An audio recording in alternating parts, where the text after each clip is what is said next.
तो अभी हम लोगों के पास यहाँ पर जो टॉपिक है वो हम लोगों का जो टॉपिक है that is heating effect of electric current. अब हम लोग देखेंगे heating effect of electric current, मतलब इलेक्ट्रिक करंट का एक इफ़ेक्ट भी होता है। कैसा इफ़ेक्ट है? तो हीटिंग इफ़ेक्ट है। मतलब क्या है कि हम इलेक्ट्रिक करंट से हीट भी पैदा कर सकते हैं। ठीक है, अभी तक तो सिर्फ हम करंट पैदा कर रहे थे, लेकिन अब हम इलेक्ट्रिक करंट के माध्यम से क्या पैदा कर सकते हैं? हीट भी पैदा कर सकते हैं।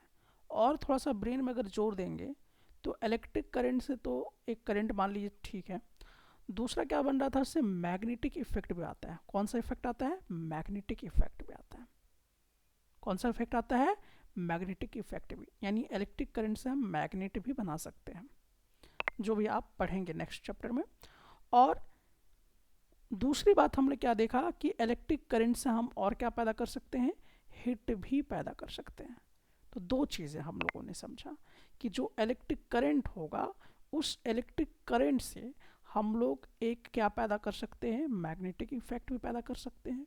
और दूसरा हमने क्या देखा कि उससे हम लोग हीटिंग इफेक्ट भी पैदा कर सकते हैं। कोई और भी चीज़ पैदा किया जा सकता है क्या करंट से? Think over it. चलिए आगे की तरफ बढ़ते हैं हम लोग।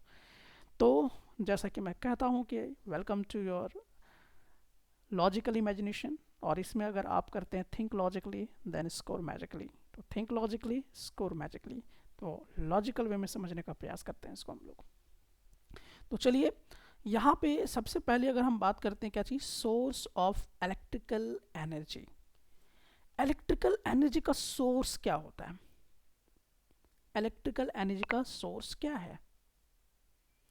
तो that is the potential difference.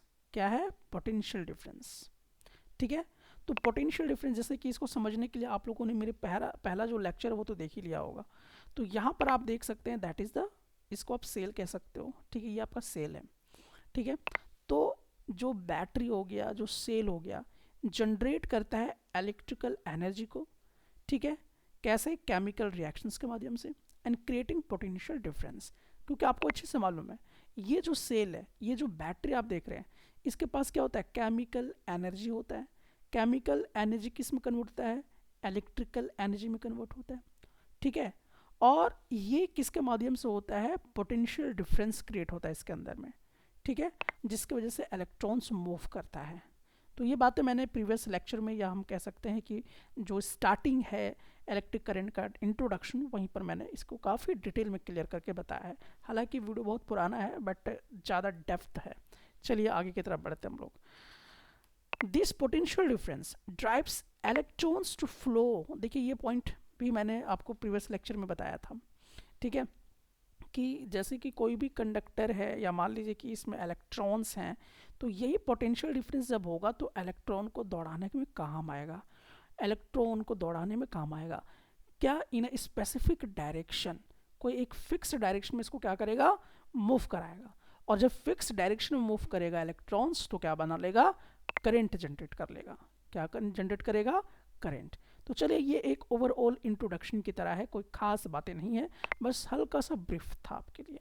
चलिए अब हम लोगों के लिए मेन इंपॉर्टेंट जो पॉइंट आता है दैट इज दिस, ये वाला joules law of heating. Joules law of heating, अब ये क्या होता है, इसके मैथमेटिकल रूप कैसे हैं, और ये क्या बातें करता है? एग्जाम में डायरेक्टली यहाँ से भी प्रश्न पूछ लिया जाता है। सो आप इस बात का ध्यान रखिएगा। अगर आपसे कोई पूछता है कि what is joules law of heating, तो बहुत ही सिंपल है। ठीक है, अब जैसे कि आप इस वाले को देखिए, आपके घर में तो पक्का ही होगा, और अभी ठंडा का मौसम चल रहा है तो डेफिनेटली आप घर में यूज ही करते होंगे। तो इसमें देखिए क्या लगा हुआ है? एक रेसिस्टर लगा हुआ है। ठीक है, अब इस रेसिस्टर में क्या हुआ है कि हीट पैदा हो जाता है, और ये किसकी वजह से हो रहा है? इलेक्ट्रिक करंट की वजह से। तो इलेक्ट्रिक करंट का इफेक्ट किस में कन्वर्ट हो गया? हीट में कन्वर्ट हो गया। तो यहाँ पे जो रेसिस्टर लगा हुआ है, ठीक है, अब इससे क्या पैदा हो गया? हीट पैदा हो गया।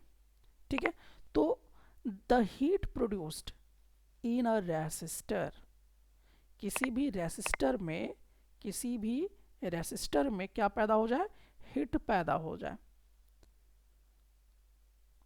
ठीक है, तो उसी को हम जूल्स लॉ कहते हैं, जूल्स लॉ ऑफ हीटिंग कहते हैं। अब इसका फॉर्मूला देख लिया जाए, तो फॉर्मूला बेसिकली इसका क्या है, तो फॉर्मूला अगर आप बेसिकली इसको देखेंगे तो फॉर्मूला इसका बेसिकली आपको ये दिमाग में रखना बहुत ज़रूरी है, that is H equal to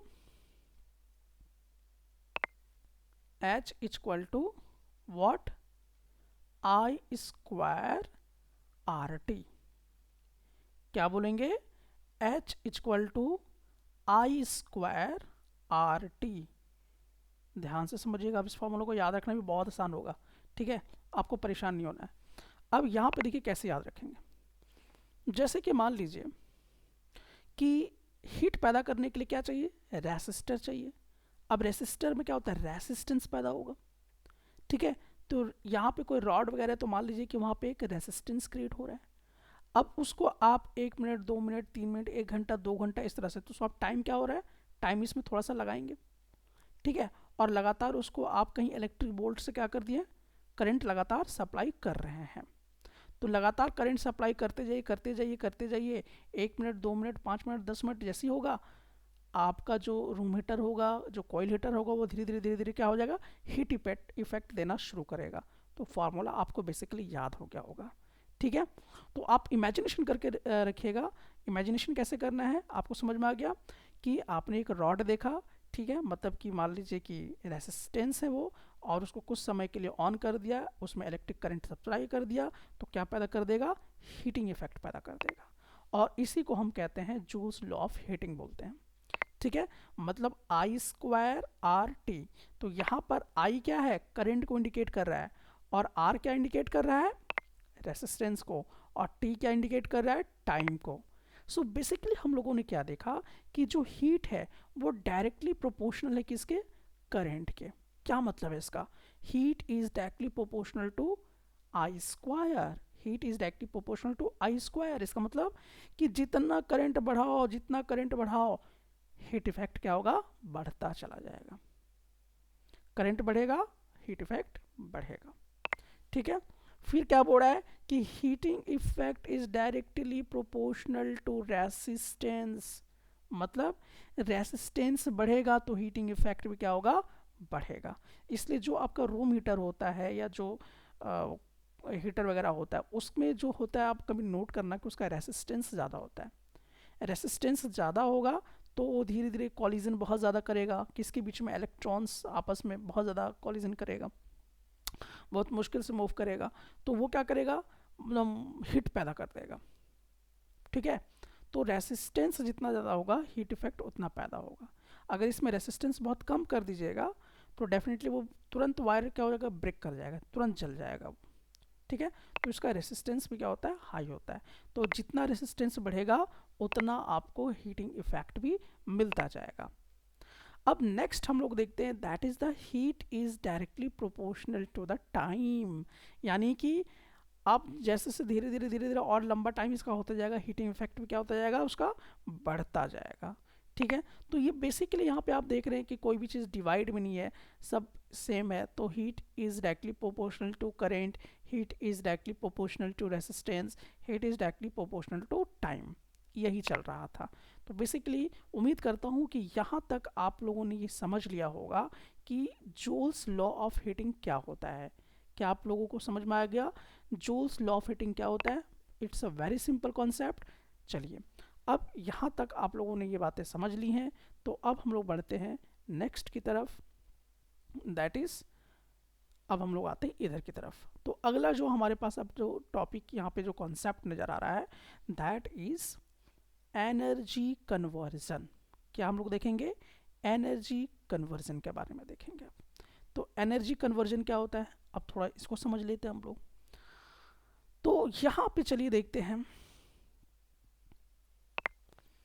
electrical energy can be converted to heat in resistive element.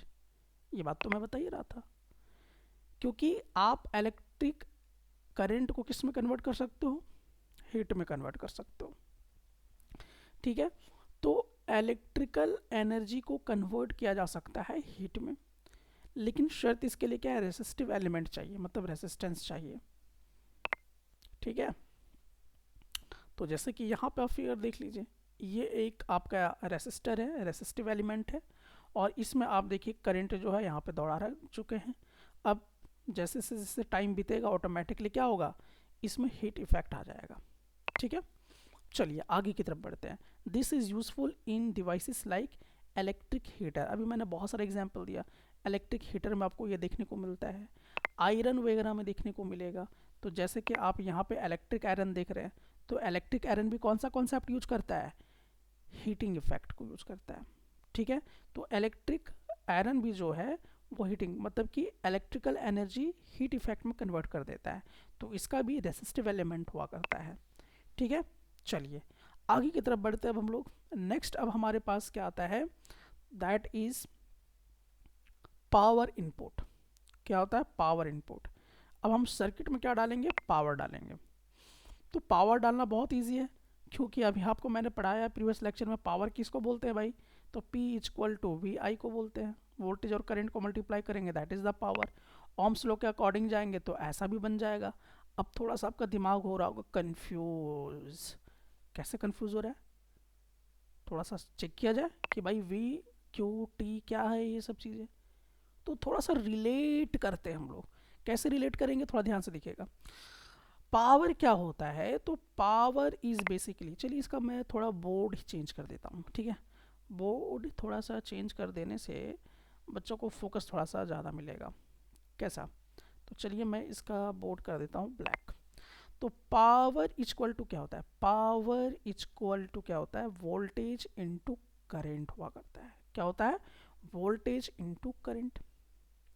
अब मुझे ये बताइए कि करंट हम कैसे निकालते थे, व्हाट इज करंट।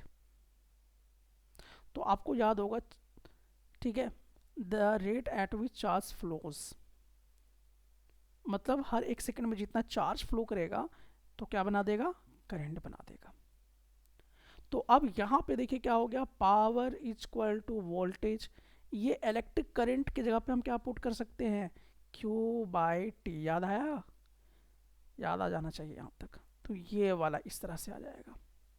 ठीक है, सो बेसिकली आपको समझ में आया वी क्यू कहाँ से आ गया और यहाँ से टी कैसे आ गया, क्योंकि हमने क्या कर दिया आई, क्योंकि करेंट का डेफिनेशन आपको याद होगा जो सबसे स्टार्टिंग लेक्चर में पढ़ाया गया था कि फ्लो ऑफ चार्जेस पर इन यूनिट टाइम, हर एक सेकंड में जितना चार्ज फ्लो करेगा वो क्या बनाएगा, करंट। तो हमने इसी फॉर्मूला में उस चीज को यूज करके ये बना दिया। तो बेसिकली वी क्यू टी भी जो है ये एक फॉर्मूला बन जाता है।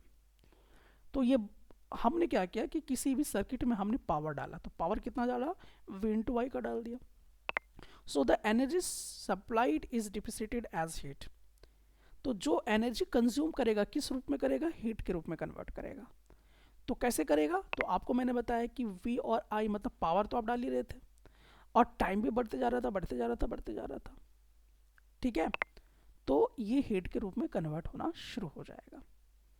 तो बेसिकली ये कोई खास चीज़ें नहीं है, अगर आपको ये दिमाग में अटा हो तो ठीक है, और नहीं भी अटा हो तो भी अच्छी बात है, कोई इसका खास मतलब नहीं है।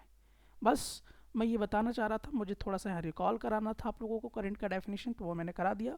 क्योंकि अगर ट्विस्ट क्वेश्चन आता है तो आपका अगर अच्छा रिवीजन होगा तो आप अच्छे से ट्विस्ट कर पाएंगे। चलिए अब हम लोग देखते हैं नेक्स्ट पैटर्न पर। तो अब यहाँ पे हमारा नेक्स्ट कॉन्सेप्ट आता है प्रैक्टिकल एप्लीकेशंस को लेकर, यानी कि रियल टाइम में हम हीटिंग इफेक्ट का जो कॉन्सेप्ट पढ़ रहे हैं कहाँ कहाँ यूज करते हैं। आई थिंक इतना तो अब आप समझ ही गए होंगे, क्योंकि आपको अभी जस्ट मालूम चल गया होगा एक इलेक्ट्रिक हीटर में हम यूज़ करते हैं। तो इलेक्ट्रिक हीटर्स आप अभी देख ही चुके थे। ठीक है, उसी तरह से इलेक्ट्रिक बल्ब, जैसे कि आप यहाँ पे देख सकते हैं, इलेक्ट्रिक बल्ब भी इसको यूज़ करता है। जितने भी इलेक्ट्रिक अप्लाइंसेस हैं जैसे टोस्टर, जैसा कि आप यहाँ पे देख सकते हैं, इसमें भी वही कॉन्सेप्ट यूज होता है। आयरन वगैरह, मतलब ये इलेक्ट्रिक आयरन वगैरह भी यही कॉन्सेप्ट यूज करता है। ठीक है, केटल, केटल जिसमें पानी गर्म वगैरह करते होंगे, आपके घरों में भी होगा। ठीक है, तो आप देखते हैं बस इलेक्ट्रिक करंट यहाँ डालते हैं, पानी गर्म हो जाता है। तो ये भी हीटिंग इफेक्ट पे ही क्या है, जुड़ा हुआ है। तो ये सब के सब जूल्स हीटिंग पे क्या है, जुड़ा हुआ है। तो ये पूरे इसके एप्लीकेशंस हो गए, ठीक है। तो प्रैक्टिकल एप्लीकेशन क्यों, आप पढ़ क्यों रहे हैं, ऐसा नहीं है कि साइंस कहीं से रट के आ गया है, किसी अलग दुनिया से आ गया है, आप अपने जीवन में इसको यूज़ करते हैं। इसलिए बेसिक नॉलेज तो आपको होना चाहिए, और ये नॉलेज को किताबों में सिर्फ पढ़िए और दिमागों में रखिए और कॉपी में छिड़क के आ जाए, ये वाला सिस्टम नहीं रखना है, बल्कि इसको रियल लाइफ में इम्प्लीमेंट भी करना है। अगर आप पढ़ी हुई चीज़ को रियल लाइफ में इम्प्लीमेंट नहीं कर पा रहे हैं, या उस कॉन्सेप्ट के हिसाब से, उस लॉजिकल डेवलपमेंट के हिसाब से नहीं सोच पा रहे हैं, तो आप विफल हो जाइएगा, ठीक है। चलिए अब आगे की तरफ हम लोग बढ़ते हैं। अब थोड़ा सा यहाँ पे समथिंग मोर टू नो के बारे में थोड़ा सा जानेंगे। बस थोड़ा सा कुछ बात याद आ गया, तो मैं थोड़ा सा यहाँ पे एक बात आपसे कहना भी चाहूँगा। तो अब चलिए हम लोग बेसिकली देखते हैं, heating effect is desirable in devices like electric heater, electric iron, electric bulb, electric fuse. ये यही सब चीज़ों में डिजायरेबल है। हीटिंग इफेक्ट डिजायरेबल कहाँ कहाँ नहीं है, जैसे कंप्यूटर में, क्योंकि अगर हीटिंग इफेक्ट वहाँ ज़्यादा होगा तो ब्लास्ट हो जाएगा कंप्यूटर। कंप्यूटर मॉनिटर्स में नहीं होना चाहिए, टीवी में नहीं होना चाहिए, रेफ्रिजरेटर में नहीं होना चाहिए, तो सब उड़ जाएगा। तो ये डिजायरेबल कहाँ कहाँ है, ये आपको देखना है। इन electric bulb most of the power consumed by the filament, this point is very important, और थोड़ा सा रिवीजन भी मैं करा रहा हूँ। तो बल्ब का ये वाला हिस्सा आपको दिखाई दे रहा है, जो स्प्रिंग टाइप का आपको दिखाई दे रहा है, कौन वाला, ये वाला जो स्प्रिंग टाइप का दिखाई दे रहा होगा, ये वाला, ये क्या है, तो ये फिलामेंट, क्या बोलते हैं इसको, फिलामेंट बोलते हैं। क्या बोलते हैं, फिलामेंट बोलते हैं, ठीक है। appears a heat and a small part of it is radiated in form of light। तो देखिए आ गया इलेक्ट्रिक करंट। मैंने आपसे एक प्रश्न पूछा था, इलेक्ट्रिक करंट का इफेक्ट क्या होता है, एक मैग्नेटिक के फॉर्म में भी होता है। इलेक्ट्रिक करंट का एक इफेक्ट आपको हीट के तौर पे देखने को मिलता है, और एक और चीज़ था, दैट इज द लाइट। तो लाइट के फॉर्म में भी हमें इलेक्ट्रिक करंट दिखाई देता है। क्या इससे और अधिक इसका इफेक्ट है, थिंक ओवर इट। चलिए आगे की तरफ बढ़ते हैं। सो फिलामेंट बना किससे होता है, तो जो बल्ब का फिलामेंट है वो बेसिकली किससे बना होता है, टंगस्टन से बना होता है। किससे बना होता है, टंगस्टन से बना होता है। तो ये वाला पॉइंट याद रखिएगा, क्योंकि हो सकता है एक नंबर के लिए आपको पूछ देगा। टंगस्टन से बना होता है। तो ये वाला जो फिलामेंट आप देख रहे हैं, इस तरह का झाला टाइप का आपको दिखाई दे रहा है, इसी को हम कहते हैं कैची, टंगस्टन बोलते हैं, और यही फिलामेंट कहलाता है। अब ये जलता क्यों नहीं है, तो it doesn't oxidize readily at high temperature. I think आप इसे साइंस के किसी और भी चैप्टर में जरूर पढ़े हैं, सो इसको कॉरिलेट कीजिए। क्यों नहीं होता है, क्योंकि it has high melting point, क्योंकि इसका मेल्टिंग पॉइंट क्या होता है, हाई होता है। ये ऐसा मेटल है, ये टंगस्टन ऐसा मेटल है जिसका मेल्टिंग पॉइंट क्या होता है, बहुत हाई होता है, इसीलिए ऑक्सीडाइज रेडिली नहीं होता है, ठीक है। So the bulb are filled with chemically inactive gases, और ये बल्ब में जो होता है ना, एक गैस भरा होता है, और ये जो गैस होता है वो एक्टिव गैस नहीं होता है, वो गैस एक्टिव गैस नहीं होता, बल्कि इनएक्टिव गैस होता है। क्या आपको याद आ रहा है, किसी और चैप्टर में आपने पढ़ा है इनएक्टिव गैसेस के बारे में, जिसको इनर्ट गैसेस भी कहते हैं। जी हाँ, आर्गन, नाइट्रोजन। तो इसमें कौन सा भरा होता है, नाइट्रोजन गैस, मतलब ये केमिकली रिएक्शन किसी दूसरे से नहीं करेगा, ठीक है। उसी तरह से आर्गन के विषय में, ठीक है। तो इस पूरे बल्ब में क्या भरा होता है, नाइट्रोजन भरा होता है, आर्गन भरा होता है। अब थोड़ा सा दिमाग लगाइए, कहाँ आपने पढ़ा था। तो चलिए यहाँ तक आपने सीख लिया है, अब हम लोग बढ़ते हैं आगे की तरफ। यहाँ पर भी एक छोटा सा आपको क्लू यहाँ पे समझना है, छोटा सा अभी आपको यहाँ पे देखना है, दैट इज इलेक्ट्रिक फ्यूज के बारे में। किसके बारे में देखना है, इलेक्ट्रिक फ्यूज के बारे में।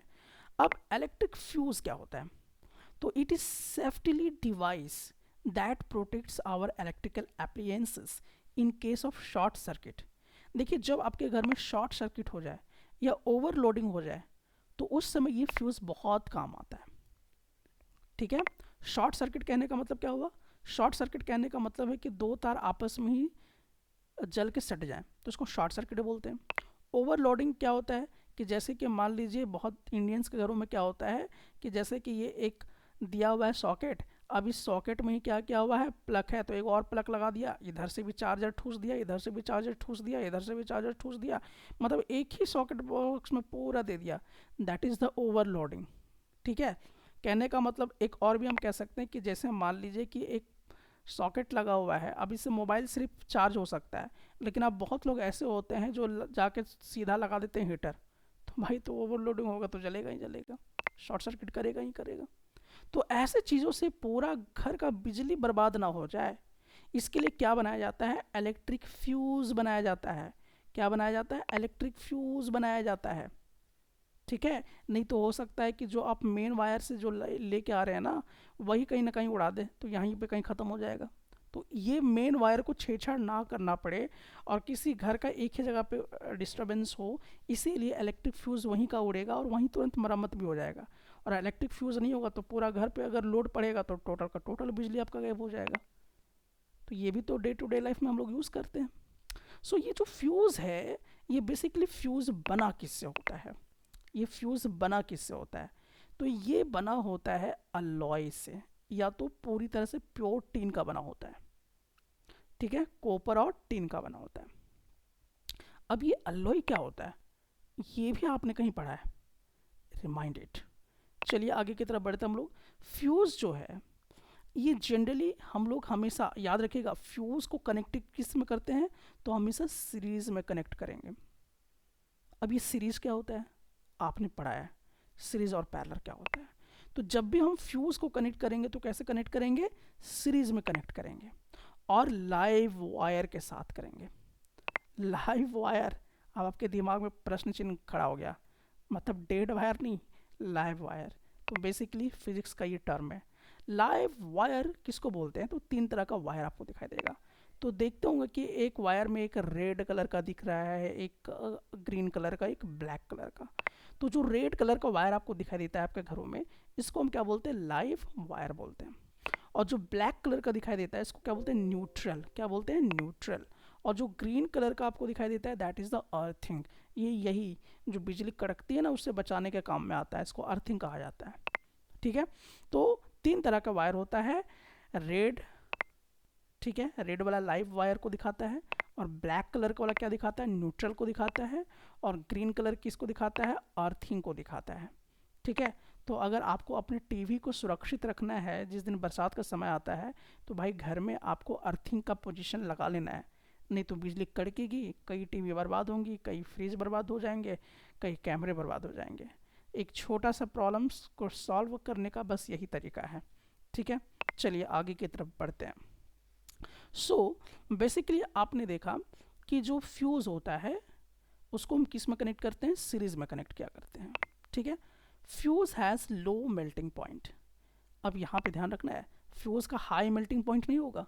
हाई मेल्टिंग पॉइंट होगा तो मान लीजिए कि ओवरलोडिंग बढ़ा दीजिएगा तो पता चलेगा आपका वायर जल गया, मेन वायर। तो इसीलिए फ्यूज़ का जो मेल्टिंग पॉइंट होता है वो क्या होता है, कम हुआ करता है, ताकि ज़्यादा अगर इसको प्रॉब्लम होगा तो इसमें जो इस तरह का जो वायर लगा होता है वो तुरंत यहीं से क्या होगा, टूट जाएगा फट से, और वहाँ का बिजली गायब हो जाएगा। फिर जाइए प्लग निकालिए खींच के और फिर वायर इसमें जोड़िए और फिर चलेगा। तो बहुत लोग बुद्धिमानी करते हैं, पता है क्या बुद्धिमानी करते हैं, कि जब बार बार बार बार बार बार वायर इसका शॉर्ट कर जाता है तो सोचते हैं कि अच्छा रुक, अब इसमें एक मोटा सा तार जो है ऐसे घुमा के ऐसे बांध देते हैं ताकि अब कुछ होगा ही नहीं। लेकिन नुकसान आपका है इससे, कि जब अगर इस पूरे रूम में मान लीजिए कि ओवरलोडिंग हो रहा है या कहीं शॉर्ट सर्किट हो रहा है, अब इसमें तो आपने हाई वायर लगा दिया जिसका मेल्टिंग पॉइंट बहुत हाई है, अब ये तो यहाँ तो टूटेगा ही नहीं। अब इसका नुकसान क्या होगा कि पूरे उस घर का बत्ती गुल कर देगा। वो बार बार सिग्नल दे रहा है कि ओवरलोडिंग हो रहा है, आप चेक करो क्या चीज़ आप ओवरलोडिंग कर रहे हो, वहाँ पे उसको बंद करो, हटाओ, या कहीं शॉर्ट सर्किट उसको चेक करो। लेकिन लोग बुद्धिमानी करते कि अच्छा बार बार यही टूट रहा है, बार बार यही टूट रहा है, तो इसका दूसरा उपाय निकाल लेते हैं कि सीधा हम दूसरा एक मोटा सा वायर ला कर लगा देते हैं। तो इससे आपका नुकसान है, इससे क्या है, नुकसान है। इसीलिए जो फिजिक्स कहता है उसकी बात भी सुना कीजिए, चिड़िए मत, चिड़िएगा तो नुकसान आप ही का होगा, डबल चिड़ना पड़ेगा। चलिए आगे की तरफ बढ़ते हैं। So current capacity of fuse is slightly higher than that of appliances. ठीक है, तो यहाँ तक कि पूरा जो पॉइंट है आपको अच्छे से समझ में आ गया होगा, ऐसा मैं उम्मीद करता हूँ। लेक्चर बहुत ही लंबा बन रहा है, इसीलिए अब मैं इस पार्ट को यहीं पे रोक रहा हूँ, और इसमें जो हम लोग क्वेश्चन सर लेंगे कि आपने कितना समझा है, इसको हम लोग सेकेंड पार्ट में डालेंगे। तो चलिए, क्या मैं सेकेंड पार्ट में डाल दूँ या इसी पार्ट में रहने दूँ? Second part. ओके।